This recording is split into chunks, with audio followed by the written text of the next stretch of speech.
घरे रखाणी गाय सारथी बाबा आश्रम छाड़ के जेल गला पर गाय और क्षीर दौन बाबा थे पतर गाय रुधिर बाबा बाबा ना लाभ कौन मत बुझे लाभटे कौन हम सारी टंका दे आंबरिया टका स्त्री को टोटली आसी अधिका कौन मिलिबो किछ नै ओमफेड किलो 30 टका मिलि दोछि तुम बलिया गाय की काहे की पालियो कहलो ओमफेड खीरा पूरा भेजाल बोल भेजाल घिया नहीं ना घिया न थाउ आ जाओ बाहर पड़े समटा आनिले अधिका कौन मिलिबो मु तो कहूं ना मु तो कहूं ना सखई दो मु कहूं बाहर पड़े समटा आनिले अधिका कौन मिलिबो ट्रैक्टर तो भड़ा मिलु छी अच्छा तम भालिया बळदा कौन पाई पानी नहीं मैडम सुनो ट्रैक्टर हल करिवो कोन हिडो पाखरु हाते दिहाते छाड़ी कि नल त फाळ भांगी जिवो आगे विश्वास करिबोनी ट्रैक्टर हल हिडो पाखरु सब बेला लक्ष्य रखिबे हाते दिहाते छाड़ी कि नल त फाळ भांगी जिवो किंतु मैडम सुनो कोन बळद हल नंगल हिडो कर देई जिवो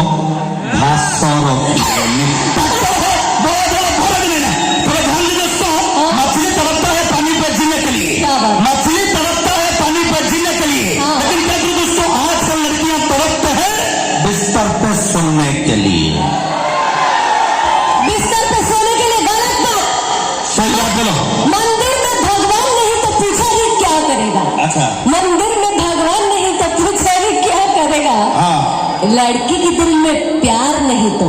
लड़का लोग क्या करेगा लड़का लोग घंटी बजाएगा और क्या करेगा लड़का लोग घंटी बजाएगा